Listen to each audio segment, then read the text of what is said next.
నమస్కారం news track కి స్వాగతం. మీ ఇంట్లో ఎంత బంగారం ఉంది? ఉంటే దాని కొనుగోలుకు సంబంధించిన ఆధారాలు ఉన్నాయా? 600 గ్రాముల కంటే ఎక్కువ బంగారం ఉంటే ప్రభుత్వానికి లెక్కలు చెప్పాల్సి ఉంటుందా?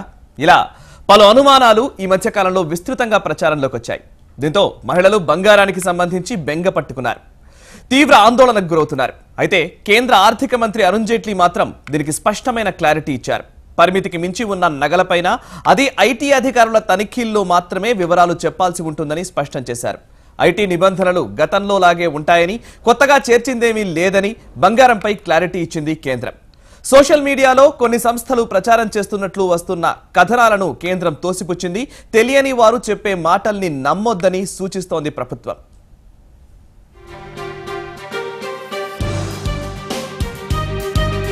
వారసత్వంగా వచ్చిన ఇంట్లోని పాత బంగారంపై పన్ను వేయడం లేదని కేంద్ర ప్రభుత్వం స్పష్టం చేసింది. లోక్సభలో ఆమోదం పొంది ప్రస్తుతం రాజ్యసభ పరిశీలనలో ఉన్న పన్ను చట్టాలు 2వ సవరణ బిల్లు 2016 ప్రకారం వారసత్వంగా వచ్చిన పాత బంగారం సహా అన్ని బంగారు నగలపై 75% పన్ను, సెస్సు, 10% జరిమానా విధిస్తారంటూ వదంతులు వ్యాపించాయి. దీనిపై ఆందోళన నెలకొనడంతో ప్రభుత్వం వివరణ ఇచ్చింది. సంబంధిత అధికారులు దాడులు చేసిన సందర్భంగా పట్టుబడ్డ అక్రమ నగదు, బంగారం విషయంలోనే సవరణలు చేసినట్లు కేంద్ర ప్రత్యక్ష పన్నుల బోర్డు పేర్కొంది. దాడుల్లో దొరికిన మొత్తం బంగారాన్ని స్వాధీనం చేసుకోబోరని, కొంత పరిమితికి మించితేనే పన్నులు, జరిమానాలు ఉంటాయని తెలిపింది.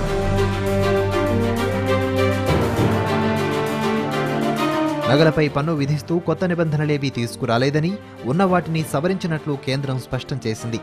ఆదాయ పన్ను చట్టం 1961లోని 115 BEE సెక్షన్ ప్రకారం పన్ను రేటును పెంచారు. ప్రస్తుతం 30% పన్ను ఉండగా దానిని 60%కి పెంచడంతో పాటు 25% సర్ఛార్జీ, సెస్ విధించేలా సవరణ చేశారు. వెల్లడించని ఆస్తుల్లో పెట్టిన పెట్టుబడులకు మాత్రమే ఈ నిబంధన వర్తిస్తుంది. చట్టంలోని సెక్షన్లు 69, 69A, 69Bల ప్రకారం ఈ ఆస్తులను ఆదాయంగా పరిగణించడం ఎప్పటినుంచో అమల్లో ఉంది. ప్రస్తుత బిల్లులో పై సెక్షన్లకు ఎటువంటి సవరణలు చేయలేదు. 115 సెక్షన్ ప్రకారం వెల్లడించని ఆదాయంపై విధించాల్సిన పన్ను రేటును పెంచుతూ మాత్రమే సవరణ చేశారు. ఈ ఆస్తుల మూలాలను వెల్లడించినప్పటికీ కొందరు ఎగవేతదారులు వ్యాపారం నుంచి, ఇతర మార్గాల నుంచి వస్తున్న ఆదాయంగా పేర్కొంటూ రిటర్న్లు సమర్పిస్తున్నారు. దానిని అరికట్టడానికే సవరణలు చేయాల్సి వచ్చింది. గుప్తంగా దాచిపెడుతూ వెల్లడించని నగదు లేదా ఆస్తి లేదా నిరూపించలేని వ్యాపార ఆదాయానికి మాత్రమే 115 BEE సెక్షన్ వర్తిస్తుంది. పన్ను మదింపు అధికారులు దాడులు చేసినప్పుడు దొరికే నగదు, ఆస్తులకు కూడా ఇది వర్తిస్తుంది. సంబంధిత అధికారులు సోదాలు చేసినప్పుడు బంగారం నిల్వలు స్వాధీనం చేసుకునే విషయమై గతంలోనే సవివరమైన ఆదేశాలు ఇన్స్ట్రక్షన్ నంబర్ 1916 ద్వారా ఉన్నాయి. చట్టబద్ధంగా ఎంత బంగారం కలిగి ఉన్నా దానికి పూర్తి రక్షణ ఉంటుంది. బహిర్గతపరిచిన ఆదాయం, మినహాయింపు ఉన్న ఆదాయంతో కొన్న బంగారంపై ఎటువంటి పన్ను విధించడం లేదని కేంద్రం స్పష్టం చేసింది.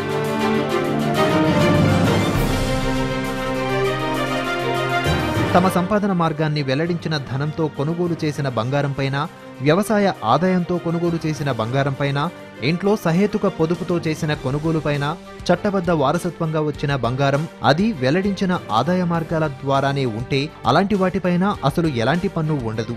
ఇందుకు సంబంధించి పాత నిబంధనను సవరించడం గానీ, కొత్త నిబంధనల్ని చేర్చడం వంటి చర్యలేవీ కేంద్రం తీసుకోలేదు.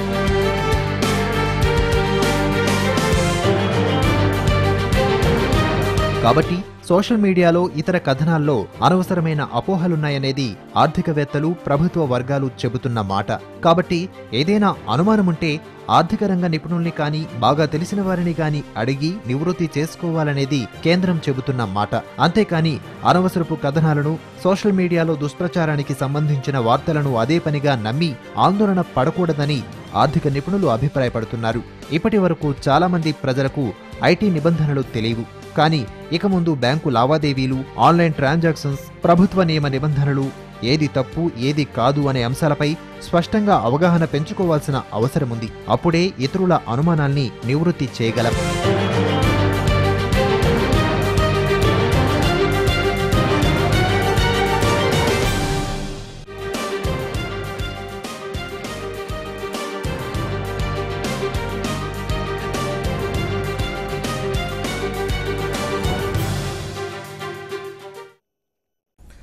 నవంబర్ 8వ తేదీన భారత ప్రధాని నరేంద్ర మోడీ 500, 1000 రూపాయల నోట్ల రద్దు నిర్ణయాన్ని ప్రకటించిన తర్వాత ఒక్కసారిగా ఒక పానిక్ సిచ్యువేషన్ దేశం అంతటా క్రియేట్ అయిపోయిన పరిస్థితి.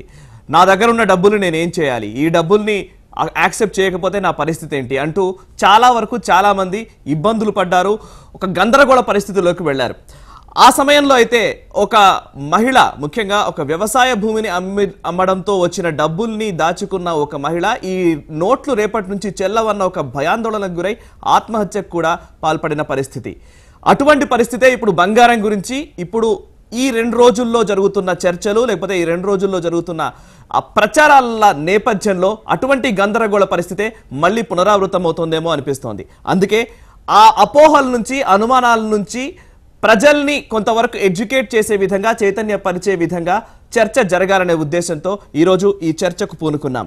ముఖ్యంగా గోల్డ్కి సంబంధించి బంగారం ఇప్పుడు మన భారత సాంప్రదాయం ప్రకారం అనాదిగా వస్తున్న ఆచారాల ప్రకారం కావచ్చు, నగల రూపంలో కావచ్చు, మన ఇంట్లో లేదా దేవుళ్ళ రూపంలో కావచ్చు బంగారం మనం పెట్టుకుంటూ ఉంటాం. కానీ ఆ బంగారానికి సంబంధించి మీ ఒంటి మీద ఉన్న బంగారానికి లెక్కలు చూపించాల్సిన పరిస్థితి వస్తోంది. కేంద్ర ప్రభుత్వం లెక్కలు చూపించమంటోంది అంటూ కొన్ని ఛానళ్లలో జరుగుతున్న ప్రసారాన్ని ఖచ్చితంగా ఖండించాల్సిన అవసరం కనబడుతోంది.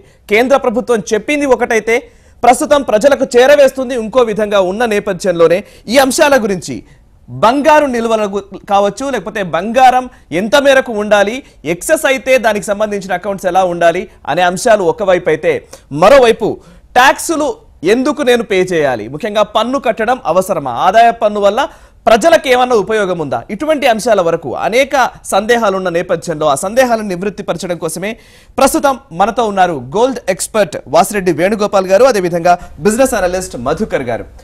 మీకు ఏవైనా సందేహాలుంటే, అనుమానాలుంటే స్క్రీన్ పై కనబడే నెంబర్లో కాల్ చేసి మీ సందేహాల్ని నివృత్తి చేసుకోవచ్చు. నమస్కారం వేణుగోపాల్ గారు అండ్ మధుకర్ గారు, చర్చకు స్వాగతం. ముందుగా వేణుగోపాల్ గారు, ఈ 2 రోజుల నుంచి జరుగుతున్న చర్చ, మీరు బంగారానికి సంబంధించి ఒక పుస్తకం కూడా రాశారు. అసలు బంగారం ఏంటి, దాని పాత్ర ఏంటి, దానికి సంబంధించిన అనేక అంశాలు మీరు ప్రస్తావించారు.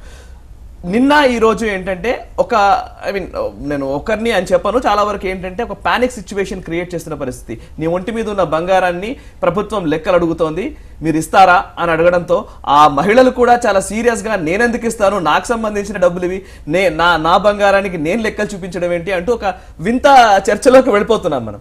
అసలు జరిగిందేంటి, ఎటువంటి ప్రచారం జరిగింది, దీనికి ఒక క్లారిటీ ఇస్తారా? ప్రభుత్వం ప్యానిక్ అయితే క్రియేట్ అయిందండి. కొంత అసత్య ప్రచారం వల్ల బాగా ఆ ప్యానిక్ క్రియేట్ అయింది. దానివల్ల బంగారం అనేది ప్రతి ఇంటికి ఐటీ వాళ్ళు వచ్చేసి బీరువాలు తీసేసి బంగారం ఎంత ఉంది అనేది వెతికి, ఒంటి మీద ఎంత ఉంది, ఇంట్లో ఎంత ఉంది అనేది వెతికి తీస్తారు. ఇంత దాటితే మొత్తం అసలుకి నా బంగారం అంతా నాది కాకుండా పోద్ది అని చెప్పేసి అనే ఒక భయాన్ని అయితే క్రియేట్ చేశారు. అది అవాస్తవము. వాస్తవానికి ఎసెట్స్కి సంబంధించింది ఏదైనా కానీ అకౌంటబిలిటీ కూడా ఉంటుంది. అప్రమితంగా ఏ ఎసెట్ కూడాను అకౌంటబిలిటీ లేని ఎసెట్ అట్టు ఉండడానికి ఆస్కారం లేదు. అది భూమి రూపంలో కానివ్వండి, ధన రూపంలో కానివ్వండి, బంగారం రూపంలో కానివ్వండి. అయితే ఈ బంగారం ఎంత ఉండాలి, ఎంత ఉండకూడదు అనేదానికి ఒక లెక్క అంటూ ఏం లేదండి. బంగారము వారసత్వంగా వచ్చే బంగారం ఎక్కువగా ఉంటుంది. అయితే గత 10 ఏళ్లలో కొంచెము ఒక ఇన్వెస్ట్మెంట్ రూపంలో బంగారాన్ని కొనుక్కోవడం కొంచెం ఎక్కువ అయింది. ఆ విధంగా అకౌంటబిలిటీ ఉన్నటువంటి బంగారం అయితే దానికి కూడా ట్యాక్స్ కట్టేసి, వ్యాట్ ఇవన్నీ కట్టేసి తీసుకుంటూ ఉన్నారు. ఎవరి దగ్గర ఎంత ఉంటుంది అనేది ఈవెన్ బంగారం షాప్ బిల్లుల్లో చూసినా కానీ తెలుస్తుంది. ఈ నేపథ్యంలో వాస్తవానికి గవర్నమెంట్ కొత్తగా తీసుకున్న చర్యలు కూడా ఏం లేవు. అయితే నోట్లకు సంబంధించి గవర్నమెంట్ నిర్ణయం తీసుకున్న తర్వాత ఒక భయం ఏంటంటే నెక్స్ట్ టార్గెట్ బంగారమే అనేది ఒక భయం ఉంది. ఆ భయాన్ని ఈ వదంతులు అధికం చేశాయి.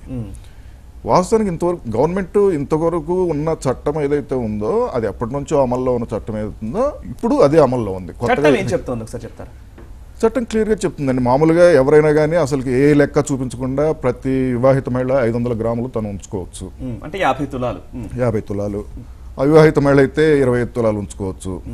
పురుషుడైతే 10 తులాలు ఉంచుకోవచ్చు. ఇది చట్టం క్లియర్గా చెప్తున్న ఇది. ఈవెన్ ఐటీ శాఖ వాళ్ళు దాడులు చేసినా కానీ ఒకనొక కేసులో అక్రమ ఆదాయం ఉంది అనే భావన వచ్చి వాళ్ళకి ఫిర్యాదు అందో లేకపోతే ఐటీ అధికారులు వచ్చి దాడి చేసినప్పుడు ఈ 500 గ్రాములు, 250 గ్రాములు, 100 గ్రాములకు సంబంధించిన బంగారం ఏదైతే ఉందో ఐటీ అధికారులు చాలా కన్విన్సింగ్ చెప్పొచ్చు, దాన్ని మనం ఉంచుకోవచ్చు. మొత్తం మామూలుగా మీడియాలో కూడా ఎలా వస్తాయంటే మొత్తం ఇన్ని కోట్ల నగదు ఇంత బంగారాన్ని ఐటీ అధికారులు స్వాధీనం చేసుకుని వెళ్ళారని చెప్పేసి వస్తూ ఉంటాయి. అది వాస్తవం కాదు. కొంత బంగారాన్ని వీళ్ళు తమ దగ్గరే ఉంచుకోవడానికి ఆస్కారం ఉంటుంది. అది చట్టంలో ఆ విధంగా క్లియర్ అది ట్యాక్స్ పే చేయాల్సిన అవసరం కూడా లేదు. రెండోది ఏంటంటే వారసత్వంగా వచ్చిన బంగారానికి సంబంధించి ఒక విల్లు ద్వారా వాళ్ళ పూర్వీకులు ఇచ్చిన బంగారం ఉండొచ్చు. దానికి ఆ విల్లు దానికి ఉంటే కనుక ఆ విల్లు చూపించేసి ఆ బంగారం ఎంతైతే అది ఎన్ని కిలోలైనా కావచ్చు. ఓకే మధుకర్ గారు, ప్రస్తుతం గోల్డ్ కి సంబంధించి జరుగుతున్న ఈ చర్చ, సరే బంగారం సంప్రదాయంగా మన దగ్గర ఆచారం ప్రకారం కావచ్చు, లేకపోతే ఎవరైనా సరే పెళ్ళైన వెంటనే ఆ అమ్మాయి బంగారం తీసుకురావడం కావచ్చు, 7 వారాల నగలు అనేది విస్తృతంగా జరుగుతున్న మాటే ఇది. ఇప్పుడు ఈ బంగారం మీ ఒంటి మీద ఉన్న బంగారానికి సంబంధించి లెక్క చెప్పాలని ప్రభుత్వం అంటోంది. అంటే ఒక ప్రశ్న ఎందుకు రైజ్ అయింది అసలు? ఎందుకు ఆ ప్రశ్న వచ్చింది అసలు? ఫస్ట్ ఇట్లాంటి వదంతి ఎందుకు వచ్చింది? ఇప్పుడు మీరు బిగినింగ్లో చెప్పినట్టుగానే డిమానిటైజేషన్ అనౌన్స్ చేయగానే రకరకాల రూమర్స్ క్రియేట్ అయ్యాయి. ముఖ్యంగా ఈ మధ్య సోషల్ మీడియాలో ఇక తాడంటే పాము అన్నట్టుగా ఏదో రకరకాల రూమర్స్ చేస్తున్నారు. ఇలా లాకర్లు పగలగొడతారంట, బంగారాన్ని తీస్తారంట అనే రూమర్స్ వస్తుంటే ఆ రూమర్స్ క్లియర్ చేయడం కోసం సెంట్రల్ గవర్నమెంట్ ఒక క్లారిటీ ఇచ్చింది. ఈవెన్ మన నేషనల్ మీడియాలో చూసినా కూడా వాళ్ళు న్యూస్ లాగా వేశారు. ముఖ్యంగా మన తెలుగులో ఒక 2 ఛానల్లో ఆ పేర్లు అప్రస్తుతంగానే వాళ్ళు ఇలాంటి అసత్య కథనాలు ప్రచారం చేయడం, వెళ్ళేసి జనాలను అడగడము, తిరుపతిలో వెళ్ళి హైదరాబాద్లో వెళ్ళేసి మీ ఒంటి మీద నగలకు లెక్కలు అడుగుతారంట, మీరు ఏం చెప్తారంటే వాళ్ళు ఆవేశపడేదో చెప్పడం, ఇదంతా తెలియంతనం అండి. న్యూస్ ఛానల్స్ రూమర్స్ని క్లియర్ చేయాలి కానీ రూమర్స్ని క్రియేట్ చేయకూడదు.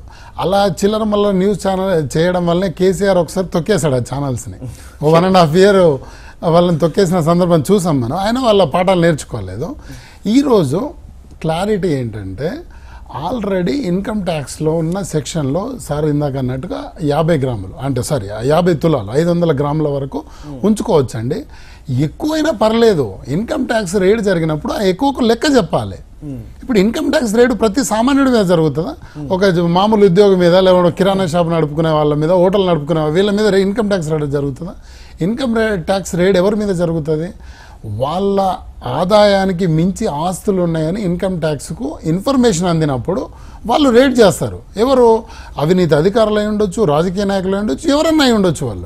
వాళ్ళ అవినీతి సొమ్ముకు లెక్కలు అడిగితే కూడా తప్పేనా? అలాంటి చట్టాలు లేవా? మనకు ఉన్నాయి కదా. ఇప్పుడు వాళ్ళ దగ్గర 1 కేజీ బంగారం దొరికింది, 500 గ్రాముల వరకు టెన్షన్ లేదు. ఓకే, మీ పూర్వీకులు అంటున్నావు, దానికి లెక్క అక్కర్లేదు. మిగతా 500కి లెక్క అడుగుతారు గవర్నమెంట్. అంతేగాని రోడ్డు మీద పోయి ప్రతి ఒక్కరిని ఆపేసి మీ గోల్డ్ ఎక్కడి నుంచి వచ్చిందని అడగరు. అలాంటి పిచ్చి పని ఏ గవర్నమెంట్ చేయదు. ఎవరన్నా అలా ప్రచారం చేసినా అదంతా అసత్య ప్రచారం అండి. 2, ఇప్పుడు మీరున్నారండి, మీరు ఒక ఎంప్లాయీ, మీకు నెల శాలరీ వస్తుంది, ఎవ్రీ మంత్ మీరు గోల్డ్ కొనుక్కుంటారు, మీరు కేజీ కూడా కొనుక్కుంటారు, తప్పేముంది? గవర్నమెంట్ దానికి ఏమి ప్రాబ్లం ఏం చెప్పదు. అలాంటి రూల్స్ కూడా లేవు, ఏ కంట్రీలో లేవు. మనకు మీకు లెక్క ఉంటే సరిపోతుంది. రేపు పొద్దున రేడ్ అయినప్పుడే మీరు లెక్క చూపాలి, అంతేగాని ప్రతి ఒక్కళ్ళని ఇంటింటికి వచ్చేసి మీ గోల్డ్ లెక్క చూపండి అని ఎవరు అడగరు. ఫ్యూచర్లో 500 గ్రాములు ఏం కర్మ, 1 కేజీ కూడా కొనుక్కోవచ్చు, ఏ రకమైన ప్రాబ్లం లేదు. Okay right. ప్రస్తుతం ఒక కాలర్ మనకు ఫస్ట్ కాలర్ వస్తున్నారు, వరంగల్ నుంచి ప్రభాకర్ గారు. ప్రభాకర్ గారు, మీకేమైనా డౌట్ ఉందా? మీ అభిప్రాయం ఏంటి? ఏంటండి, ఇది చూస్తే గోల్డ్ ఈ సీలింగ్ ఇదంతా చూస్తుంటే ఒకటి అనిపిస్తుంది. ఎప్పుడో విన్నాం వెల్త్ ట్యాక్స్ అనేది ఉండేది, టోటల్ ప్రాపర్టీ వాల్యూ చేసి దాని మీద ట్యాక్స్ తీసుకునేవాళ్ళు. దాంట్లో మటుకు ఆస్తులు కానీ, భూములు కానీ, ఇండ్లు, బంగారం ఇవన్నీ మెన్షన్ చేస్తూ దాన్ని టోటల్ వాల్యూ చేసి దాని మీద ట్యాక్స్ తీసుకునేవాళ్ళు అని విన్నాను. మరి అది ఇంప్లిమెంటేషన్ పోయిన తర్వాత ఈ విధమైన బంగారాలు కొనటం, ఇండ్లు పెట్టుకోవడం, బేనామీలు చేయడం అన్ని తయారైనాయేమో అని నా ఉద్దేశం. ఇప్పుడు కూడా ఉందండి. ఇప్పుడు మీరు అన్నట్టుగా అది ఉంది. ఎవరైనా ఇన్కమ్ ట్యాక్స్ రిటర్న్ ఫైల్ చేసినప్పుడు వాళ్ళకున్న ఆస్తులు, మిగతా ఏ మార్గాల ద్వారా ఆదాయం వస్తుంది అవన్నీ డిక్లేర్ చేయాలి. ఇన్కమ్ ట్యాక్స్ రిటర్న్ అనేది సెల్ఫ్గా డిక్లేర్ చేయాల్సింది. ట్యాక్స్ అనేది గవర్నమెంట్ బలవంతంగా తీసుకోదు, మనం డిక్లేర్ చేసి కట్టాలి. ఎవరి మీద అయితే రేటింగ్ జరుగుతుందో అప్పుడు ఈ లెక్కలన్నీ తీయాల్సి ఉంటుంది. నార్మల్ వాళ్ళు ఇప్పుడు మనం ఎవ్రీ ఇయర్ ఫైల్ చేసినప్పుడు మన ఆదాయం ఏ సోర్స్ నుంచి, మనకు రెంటల్ ఇన్కమ్ ఉంటే అది డిక్లేర్ చేయాలా, వ్యవసాయ ఆదాయం ఉంటే దాన్ని డిక్లేర్ చేయాలి. దానికి ట్యాక్స్ లేకపోయినా సరే ఇంత ఆదాయం వచ్చిందని డిక్లేర్ చేయొచ్చు. ఓకే, ఈ ప్రాబ్లం ఎందుకు వస్తుందంటే దీని వెనకాల ఇంకో కారణం ఉందండి. చాలా ఏళ్ల నుంచి ఇన్కమ్ ట్యాక్స్ అధికారులు హరాస్మెంట్ చేస్తారని ఒక పుకారు ఉంది, అందులో నిజం కూడా ఉంది. అందులో నిజం కొంత ఉంది, పుకారు కొంత ఉంది. దానివల్ల ఇన్కమ్ ట్యాక్స్ అనగానే భయపడిపోయే పరిస్థితి ఉంది. అందువల్ల ఇలాంటి రూమర్స్ కు అవకాశాలు దొరుకుతాయి. ఓకే, కాకినాడ నుంచి ఒక కాలర్ ఉన్నారు సార్. ఈశ్వర్ గారు, మీ అభిప్రాయం ఏంటి చెప్పండి. సార్ నమస్కారం సార్. నమస్కారం అండి, చెప్పండి సార్. అది ఇప్పుడు నరేంద్ర మోదీ గారు డిమానిటైజేషన్ చేశారు సార్. చేస్తే హలో చెప్పండి, వినిపిస్తుంది.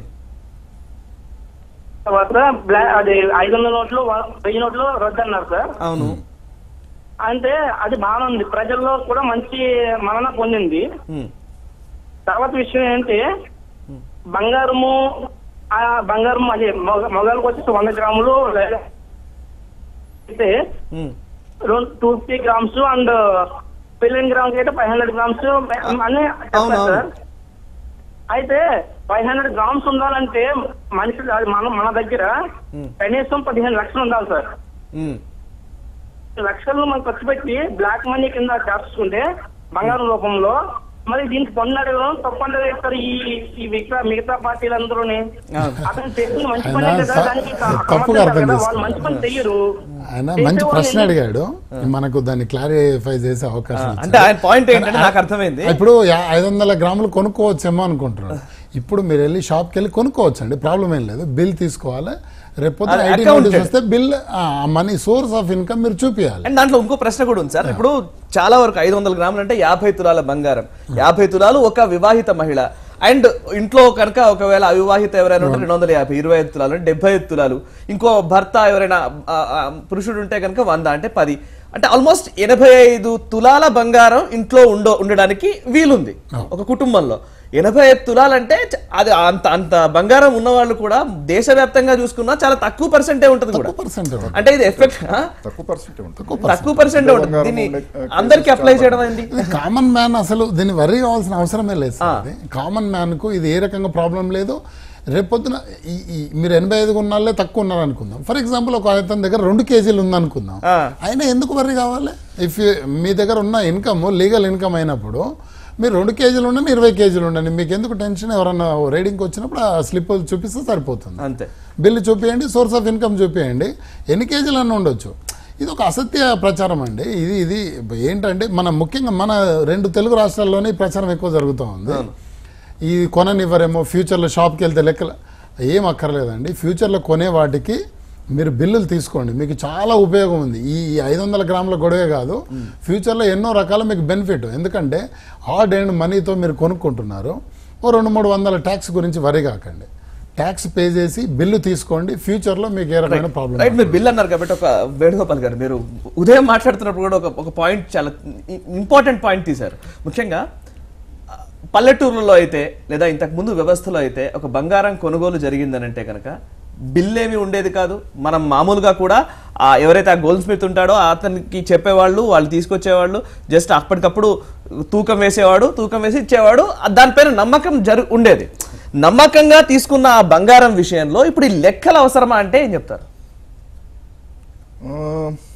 ముఖ్యంగా గ్రామీణ ప్రాంతాల్లో కానివ్వండి, ఆ దగ్గరలో వచ్చే టౌన్స్కి వెళ్ళి బంగారం కొనుక్కోవడం అనేది చాలా ఎక్కువగా ఉంటుంది. ప్రతి ఊళ్ళో కూడాను ఇలా పెద్ద పెద్ద మాల్స్ తోటి ఉండేవంటి బంగారం షాపులు ఉండవు. చాలా చిన్న చిన్న కిరాణా షాపుల లాగానే ఉండేటి బంగారం కొట్లే ఎక్కువ ఉంటాయి. ఇప్పటికైనా మా అమ్మ బంగారం కొనుక్కున్నప్పుడు దానికి బిల్లు ఏమీ తీసుకోదు. ఒక గులాబీ రంగు కాగితంలో చుట్టేసి చిన్న కాగితం మీద ఆ పేరు కూడా ఉండదు దాని మీద, ఏమి ఎంత బరువు ఉన్నది ఏంటి అనేది వివరాలు. బంగారం బేసికల్గా నమ్మకం మీద ఆధారపడిన వ్యాపారం అండి. ఈవెన్ ఎంత పెద్ద షాప్స్లోకైనా మనం వెళ్ళేటప్పుడు అక్కడ నాణ్యమైనది ఇస్తారా ఒకటి, తూకం సరిగ్గా ఉంటుందా లేదా ఒకటి, రెండోది ఈ నగని మళ్ళీ అక్కడికి తీసుకెళ్ళినప్పుడు దాని మీద ఆ వ్యాపారికి కస్టమర్కి ఉండే రిలేషన్ ఏదైతే ఉంటుందో అది ఉంటుందా లేదా అనేది కీలకమైంది బంగారంలో ముఖ్యమైన విషయం. ఇలా బిల్లు లేకుండా ఉన్న కేసుల్లో కూడాను ఆ బంగారాన్ని తీసుకుని వెళ్తే మళ్ళీ అవసరమైతే మార్చుకోవడానికి కానివ్వండి, అంటే డిజైన్ మార్చుకోవడానికి కానివ్వండి, లేదంటే అమ్ముకోవడానికి వెళ్ళినప్పుడు కూడాను ఆ షాప్ అతను దాన్ని విశ్వాసంలోకి తీసుకుంటాడు. అది నా బంగారం, అది ఎప్పుడు కూడా ఉంటుంది, ఎటువంటి ఇబ్బంది ఉండదు. అసలు బేసికల్ గా కానీ అసలు ఇప్పుడు account అవసరమా? ఇప్పుడు కేసు ఏంటంటే అసలుకి ఇది కామన్ పీపుల్ కి సంబంధించిన ఇష్యూ కాదండి. అన్అకౌంటెడ్ మనీ ఏదైతే ఉందో దాన్ని గోల్డ్ లోకి ల్యాండ్స్ లోకి కన్వర్ట్ చేసుకున్న కేసెస్ ఏవైతే ఉంటాయో ఆ కేసులకు సంబంధించిన ఇష్యూ బేసికల్ గా గవర్నమెంట్ దృష్టి పెట్టినా గానీ ఇది ఈ 100 కోట్ల మంది భారతీయుల ఇళ్లలోకి ప్రతి ఇళ్లలోకి వెళ్ళి చెక్ చేయడానికి అది అసలు ఇంపాసిబుల్ టాస్క్ అన్నమాట ఐటీ డిపార్ట్మెంట్కి. ఐటీ డిపార్ట్మెంట్కి వాళ్ళ చేతుల్లో ఉన్న కేసులు చూడడానికి వాళ్ళ టీం సరిపోతుంది. ఎంత స్టాఫ్ని రిక్రూట్ చేసినా కానీ ఇంకొక 10% కేసెస్ని డీల్ చేయగలుగుతారు. కానీ ఇంటింటికి వచ్చి ప్రతి ఒక్కళ్ళ ఒంటి మీద బంగారాన్ని ఇచ్చేస్తారని ఈవెన్ నేను మీ మీద కంప్లైంట్ చేసినా కానీ మీ ఇంటికి వచ్చి చేయలేరు ఐటీ వాళ్ళు. ఎందుకంటే ఇలాగ కంప్లైంట్స్ ని కన్సిడర్ చేస్తూ పోతే ఐటీ డిపార్ట్మెంట్ పెట్టుకుంటూ పోతుంటాడు. సార్ అయితే ఒక కాలర్ తో మాట్లాడదాం. విశాఖ నుంచి నాగమల్లేశ్వరి గారు ఫోన్ లైన్ ఉన్నారు. నాగమల్లేశ్వరి గారు మీ అభిప్రాయం చెప్పండి. మీకేమైనా సందేహం ఉందా? హలో, చెప్పండి సార్. అంటే ఇందాక మేము అడిగాను కదండి దానికి. ఒకసారి చెప్పండి సార్, మళ్ళీ ఒకసారి చెప్పండి సార్. ఇప్పుడు పాత బంగారం మన దగ్గర ఉందండి. అవును, మేము అది మా చెడగొట్టి మళ్ళీ చేయించాము. తర్వాత మేము కొంత బంగారం కొన్నాము. దాని పరిస్థితి ఏంటండి? ఏం ప్రాబ్లం లేదండి. ఇప్పుడు దాని మీద ఏ రకమైన ఎంక్వైరీ జరగదు. మీరు నిక్షేపంగా ఉంచుకోవచ్చు. ఫ్యూచర్లో కూడా మళ్ళీ ఇంకా కావాలంటే కొత్తది కూడా కొనుక్కోవచ్చు. ఇప్పుడు గవర్నమెంట్ రూల్స్ ఎలా వచ్చాయంటే 2 లక్షల ఎబో పర్చేజ్ చేసినప్పుడు పాన్ కార్డు సబ్మిట్ చేయడం అనేది రూల్ వచ్చింది. అది కామన్ మ్యాన్ ని ప్రొటెక్ట్ చేయడానికే అండి. ఎందుకంటే నల్లధనం ఉన్న వాళ్ళంతా బంగారం కొనేసి ఆర్థిక వ్యవస్థను అతకుతలం చేయకుండా కాపాడడం కోసమే. 2 lakh ఎబో రెగ్యులర్ గా ఏ కామన్ మ్యాన్ పర్చేజ్ చేస్తాడండి? అక్రమార్కులే చేస్తారు. సో అందువల్ల ఇలా పెళ్లిళ్ళు పేరెంటాలు ఉన్న వాళ్ళు నిక్షేపంగా వెళ్ళొచ్చు, కొనుక్కోవచ్చు. బిల్లు తీసుకోండి. బిల్లు అనేది వాళ్ళకే మంచిది. ఇందాక సార్ అన్నట్టు స్లిప్ల మీదే జరుగుతుంది. మంచి అంటే నమ్మకం మీదే ఎక్కువ వ్యాపారం జరుగుతుంది. కానీ బిల్లు తీసుకోవడం వల్ల నమ్మకం ఇంకా పెరుగుతుంది. బిల్లు వల్ల వేరే ప్రయోజనాలు కూడా ఉన్నాయి. ఫర్ ఎగ్జాంపుల్ మనం హౌస్ హోల్డ్ ఇన్సూరెన్స్ చేయిస్తామండి. రేపు పొద్దున జరిగినప్పుడు మనం ఇంత బంగారం పోయిందని చెప్పినా ఇన్సూరెన్స్ వాడు నమ్మడు. మన దగ్గర రిసీట్ ఉంటే బిల్లు ఉంటే నమ్ముతాడు. సో అలా చాలా బెనిఫిట్స్ ఉన్నాయి. రేపు పొద్దున మీరు ఎక్కడన్నా డబ్బు అవసరం పడి ఈ మధ్య బంగారం లోన్స్ కూడా ఎక్కువ అయ్యాయి కాబట్టి అలాంటి షాప్కి వెళ్ళినా కూడా వాడు అనుమానంగా చూసే పరిస్థితి పోతుంది. మనకి బిల్లు ఒక జిరాక్స్ కాపీ ఇచ్చేస్తే ఓకే ఒరిజినల్ బంగారం అని వాడు కూడా నమ్మకంగా ఉంటాడు. సో ఎన్నో బెనిఫిట్స్ ఉన్నాయి. సో బిల్లు తీసుకొని రాజాగా కొనుక్కోవడం బెటరు. బిల్లు లేకుండా మనం కొనొద్దు. వాడు అమ్మినా సరే మనం ఒప్పుకోకూడదు. ఎందుకంటే పన్ను అనేది కేవలం 100లో ఉంటుంది. ఇప్పుడు పెళ్లిళ్ళు పేరెంటాలకు 2-3 లక్షల బంగారం కొనడం సాధారణంగా జరుగుతుంది. దాని మీద 200-300 ట్యాక్స్ గురించి వరి అయిపోయి బిల్లు తీసుకోకుండా ఉండకూడదు. ట్యాక్స్ పే చేయాలి, బిల్లు తీసుకోవాలి. తీసుకుంటే బెనిఫిట్స్ అన్ని ఉన్నాయి. ఓకే, వైజాగ్ నుంచి ఒక కాలర్ ఉన్నారు. బాలాజీ గారు మీ అభిప్రాయం చెప్పండి sir. Good evening sir. Good evening అండి, చెప్పండి సార్. ఇప్పుడు మిగతా మాధ్యమాల్లో చూసుకుంటే కొంతమందిని తీసుకొచ్చి మేకప్ చేసి కూర్చోబెట్టి వాళ్ళు చదువుకున్న వాళ్ళు కూడా వాళ్ళు మాట్లాడే మాటలు వింటుంటే జనాలను భయపెట్టేస్తున్నారు. ఏంటి ప్రతి ఒక్కరి ఇంటికి వెళ్ళి సోదాలు చేసి కనీస జ్ఞానం లేదండి. వాళ్ళు చదువుకున్న వాళ్ళే కదండి. అది అలా ప్రచారం చేస్తే ఓకే భయపడిపోతున్నారండి. ప్రతి వాళ్ళ దగ్గరికి వెళ్ళి మార్కెట్ లో కనిపించిన ఆడవాళ్ళందరినీ భయపెట్టేస్తున్నారు. రైట్. దీనికి నేను ఇందాక సాయంత్రమే ఒక పొలిటికల్ లీడర్తో కూడా మాట్లాడాను. ఆయన కాల్ చేస్తే ఇట్లా జరుగుతుంది అంటే యాక్చువల్గా they are seriously thinking about filing a defamation case. ఈ ఛానల్స్ మీద ఒక కేసు వేయడానికి కూడా వాళ్ళు ఆలోచిస్తున్నారు. అది ఎంతవరకు అవుతుందో తెలియదు. కానీ ఎందుకంటే గవర్నమెంట్ మీద దుష్ప్రచారమే కాకుండా ప్రజల్ని గందరగోళపరుస్తున్నారని వాళ్ళ మీద ఒక కేసు ఫైల్ చేయడానికి కూడా ఆలోచిస్తున్నారు. Okay right. ఒకసారి సార్ వేణుగోపాల్ గారు, బంగారం క్యాష్ ముఖ్యంగా నగదుకి బంగారానికి ఒక ఖచ్చితమైన సంబంధం ఉంటుంది. బంగారం నిల్వలను బేస్ చేసుకునే క్యాష్ ప్రింటింగ్ జరుగుతుంది అనేది ఒక ముఖ్యమైన అంశం. దీనికి ఒకసారి వివరిస్తారు. ఒకసారి ఏంటి అసలు బంగారానికి క్యాష్ కి ఏంటి సంబంధం? బంగారానికి క్యాష్కి అంటే బంగారం ఎంత విలువైన బంగారం ఒక దేశం దగ్గర ఉందో అంతే క్యాష్ ప్రింట్ చేయడం అనేది ఇంతకు పూర్వం అలవాటు. అలాగే చెయ్యాలి కూడాను. ఎందుకంటే సపోర్ట్గా గోల్డ్ రిజర్వ్స్ లేకుండా ప్రింట్ చేసే క్యాష్కి విలువ లేకుండా ఉండదు అనమాట. ఓకే. అయితే చాలా ఏళ్లుగా వరల్డ్ వైడ్గా కూడా గవర్నమెంట్స్ ముఖ్యంగా అమెరికా స్టార్ట్ చేసింది. తర్వాత అన్ని దేశాలు స్టార్ట్ చేసాయి.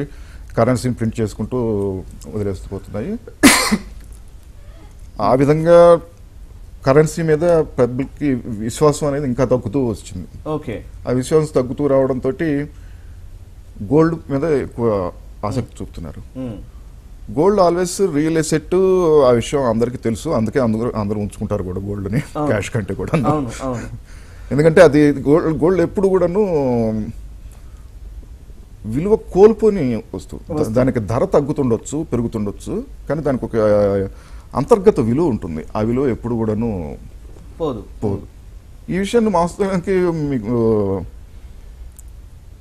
క్రీస్తుపూర్వం రాసినటువంటి మనుస్మృతిలో మను ఒక మాట అంటాడు, అమేజ్యాదపి కాంచనం అంటాడు. అమేజ్యాదపి కాంచనం, చెత్త కుండీలో ఉన్నా కానీ బంగారాన్ని 2 చేతులతో తీసుకొని కళ్ళకొద్దుకొని తీసుకోమంటాడు అన్నమాట. ఓకే, బంగారం యొక్క విలువ ఏంటనేది ఇది ఇవాళ కొత్తగా మనం చేసింది కాదు. ఎప్పటి నుంచో అసలు కొన్ని శతాబ్దాలుగా బంగారం విలువని మానవాళి గుర్తించి చాలా జాగ్రత్తగా అపురూపంగా చూసుకుంటుంది. దైవ సమానంగా కూడా చూసుకుంటారు బంగారాన్ని బేసికల్గా. అవును. ఈ విలువైన బంగారం ఏదైతే ఉందో ఇది పబ్లిక్ దగ్గర ఉండటం కూడాను జనరల్గా గవర్నమెంట్స్కి ఇష్టం ఉండదు. ఎందుకని ఇష్టం ఉండదంటే, చాలా విలువైన వస్తువు మీ దగ్గర కారు ఉన్నా, ఫ్రిడ్జ్ ఉన్నా, లేకపోతే ఇంకోటి ఉన్నా గవర్నమెంట్స్కి ఇష్టం. ఎందుకంటే నగదు చలామణిలోకి వస్తుంది సిస్టంలో. కానీ జనరల్గా ల్యాండ్స్ మీద కానివ్వండి, గోల్డ్ మీద కానీ పెట్టడానికి గవర్నమెంట్స్ ఎక్కువగా ఇష్టపడవు. ఓకే, అయితే బంగారము మామూలుగా గవర్నమెంట్స్ లాస్ట్ టైం యూపీఏ గవర్నమెంట్లో ఉన్నప్పుడు కూడాను బంగారం కొనుగోలుకు సంబంధించి బోల్డ్ ఆంక్షలు విధించాయి. దాంతో పోల్చినప్పుడు అసలు ఇప్పుడు ఆంక్షలు విధించలేదు దానికి. అప్పటికే ఇప్పుడు కొనసాగుతున్నాయి కూడా. ఇంపోర్ట్ డ్యూటీస్ పెంచారు. పబ్లిక్ బంగారాన్ని కన్జ్యూమ్ చేయడాన్ని తగ్గించడం కోసం యూపీఏ గవర్నమెంట్లో చాలా చాలా చర్యలు తీసుకున్నారు. ఆ టైంలో అసలుకి దాదాపు కొన్ని వారాల పాటు బంగారం షాపులు నిరసనగా సమ్మె కూడా చేశాయి. షాప్స్ క్లోజ్ చేసేసి ఆ సుంకాలకు వ్యతిరేకంగా. ఆ టైంతో పోల్చుకున్నప్పుడు అసలుకి ఇప్పుడు గవర్నమెంట్ తీసుకున్న చర్యలు వాస్తవానికి ఏం లేవు దానికి సంబంధించి. ఓకే సార్, ఒక కాలర్తో మాట్లాడదాం సార్. వినోద్ కుమార్ గారు కూకట్పల్లి నుంచి ఫోన్ లైన్ లో ఉన్నారు. వినోద్ కుమార్ గారు, మీ అభిప్రాయం చెప్పండి. సార్ నమస్కారం సార్. నమస్కారం అండి. సార్ నాకు ఒక 2 డౌట్స్ ఉన్నాయి సార్. నేను 57 years సీనియర్ సిటిజన్ ని. ఓకే, ఒకటి ఏంటంటే మోడీ గారు తీసుకున్న స్టెప్ చాలా అమోఘమైన స్టెప్ సార్. ఎందుకంటే సిన్స్ 70 years ఏదైతే ఈ అతలాకుతలమయ్యే ఈ ఎకనామిక్ పరిస్థితిని ఆయన చాలా బాగా చేస్తున్నారు. అయితే ఇందులో ఒక్క 2 డౌట్స్ ఉన్నాయి సార్. సపోజ్ మా పారంపర్యంగా వచ్చేటివి ఒక 2 కిలోలు నా దగ్గర ఉన్నదనుకోండి సార్. ఎక్కడి నుంచి వచ్చింది 2 కిలో బంగారం ఉంది ఆభరణాల రూపంలో. దీనికి ఎట్లా పసి కడతారు గవర్నమెంట్? నీ దగ్గర 2 కిలోల ఆభరణాలు ఉన్నాయి అనేది ఆ ఐటీ చట్టంలో ఎట్లా గుర్తుపడతారు? నంబర్ 1. నంబర్ 2, యాక్చువల్లీ సపోజ్ అట్లా గుర్తుపడితే ఎంత పేమెంట్ చేయాలి గవర్నమెంట్ కు అది వైట్ బంగారం కావడానికి? ఓకే, ఐ ఆన్సర్ అండి. మీరు ఆన్సర్ చేసే ముందు మీరు ఏం చేస్తారు సార్? ఉద్యోగమా, వ్యాపారమా, వ్యవసాయమా? వినోద్ కుమార్ గారు, మీరేంటి, మీ ప్రొఫెషన్ ఏంటి? ఓకే, సో ఫర్ ఎగ్జాంపుల్ అసలు ఐటీ రేడ్ ఎలా తెలుసుకుంటారని, ఐటీ వాళ్ళ దగ్గర ఏం స్కానర్స్ ఉండవండి ఎవరి దగ్గర ఎంత బంగారం ఉంది. ఐటీకి ఫస్ట్ ఒక టిప్ వస్తుంది, ఫలానా ఆఫీస్లో ఫలానా అధికారి దగ్గర అక్రమాస్తులు ఉన్నాయని. సో వాళ్ళు ఏం చేస్తారు, అధికారి శాలరీ ఎంత, ఎన్నేళ్ళ నుంచి చేస్తున్నాడు, ఎంత ఉండొచ్చు అని ఒక రఫ్ ఎస్టిమేషన్ వేసుకుంటారు. ఆ రఫ్ ఎస్టిమేషన్కు మించి ఉందనుకోండి, ఫర్ ఎగ్జాంపుల్ ఆయనకు బంజారాహిల్స్లో ఒక ఇల్లు ఉంది, నెలకు 2.5 లక్షల శాలరీ ఉంది, పర్లేదు ఉండొచ్చు, ఏం తప్పే ఉంది, ఆయన పూర్వీకుల ఆస్తి కూడా ఉండొచ్చు. బట్ పంజగుట్టలో 5 షాపులు ఉన్నాయి, అక్కడ 4 ఇళ్ళు ఉన్నాయి, ఇక్కడ స్థలాలు ఉన్నాయి అనుకోండి, వాళ్ళ అంచనాల్లో ఓకే ఈయన దగ్గర అక్రమాస్తులు ఉన్నాయి. అప్పుడు రేడింగ్ చేస్తారు. రేడింగ్లో పట్టుబడిన దానికి లెక్క చెప్పాల్సి ఉంటుంది. ఇప్పుడు ఈ పర్టికులర్ కాలరు ఫర్ ఎగ్జాంపుల్ వంశపారంపర్యంగా 2 కేజీలు వస్తుంది. ఫస్ట్ ఈయన మీద ఐటీ రేడ్ జరగడానికి అవకాశం ఉందా లేదా చూడాలి. ఇప్పుడు ఈయన దగ్గర ఒక 40 ఎకరాలు ఆసాం అనుకోండి, 20-30 ఏళ్ళ నుంచి వ్యవసాయం చేస్తున్నాడు, ఉండొచ్చు, తప్పే ఉంది. 30 ఏళ్ళ నుంచి వ్యవసాయం చేసే వాళ్ళు ఆ మాత్రం కొనుక్కోలేరా? ఆయన మీద ఐటీ రేడ్ జరగడానికి అవకాశాలు లేవు, 100కి 100 పాలు లేవు ఫస్ట్ థింగ్. ఎందుకంటే ఎవరి మీద జరుగుతుంది ఐటీ రేడు? ఇన్కమ్ ట్యాక్స్ అప్లికేబుల్ ఉన్న ఇన్కమ్ ఉండి కట్టలేకపోతున్న వాళ్ళ మీద, లేకపోతే ఇల్లీగల్ వేలో మనీ పూల్ చేసే వాళ్ళ మీద, వీళ్ళిద్దరి మీద జరుగుతుంది. ఇప్పుడు వ్యవసాయం తప్ప వేరే ఇన్కమ్ లేని వాళ్ళ మీద ట్యాక్స్ రేట్ ఎందుకు జరుగుతుంది? జరగదు. సో ఈయన నిక్షేపంగా ఉండొచ్చు. ఫర్ ఎగ్జాంపుల్ ఐటీ రేటు ఒక అవినీతి అధికారి మీద జరిగింది అనుకుందాం, ఆయన దగ్గర దొరికింది 500 గ్రాముల వరకు ప్రాబ్లం లేదు, అది లెక్కలోంచి తీసేస్తారు. మిగతా వాటి మీద 60% ట్యాక్స్ ఉంది, 25% సర్చార్జ్ ఉంది. దట్ ఈస్ అప్రాక్సిమేట్లీ 75% వరకు అవుతుంది. అంత ట్యాక్స్ కట్టాల్సిందే. అంటే బంగారం విలువ పైన ఇప్పుడున్న మార్కెట్ వాల్యూ పైన 75% కట్టాల్సి ఉంటుంది. మళ్ళీ చాలా మంది మనం ఇప్పుడు బంగారం గురించి అనుకుంటున్నాం కానీ ఇంట్లో ఉన్న ఫ్రిడ్జ్లు, టీవీలు, పెయింటింగ్లు అన్ని ఒక వాల్యుయేటర్ ఉంటాడు దీనికి. ఎందుకంటే కొన్ని పెయింటింగ్స్ లక్షల కోట్లలో కూడా ఉంటాయి. అది బయట దొరికే పోస్టర్ల ఖరీదులాగా ఉండదు, అది చాలా ఎక్కువ ఉంటుంది. సో వాటికి కూడా ఒక వాల్యుయేటర్ ఉంటాడు. వాల్యుయేషన్ మొత్తం తీసి ఇంత అక్రమాస్తి వెళ్ళింది, ఇంత కట్టాలి, ఇంత ట్యాక్స్, ఒక్కోసారి ఫైన్ పడవచ్చు, జైలు శిక్ష కూడా పడవచ్చు. ఓకే. అంతేగాని కామన్ మ్యాన్ వ్యవసాయాలు చేసుకునే వాళ్ళ మీద, చిన్న చిన్న వ్యాపారాలు చేసుకునే వాళ్ళ మీద రేడు జరగదు, ఏమీ జరగదు. ఓకే. సో నిక్షేపంగా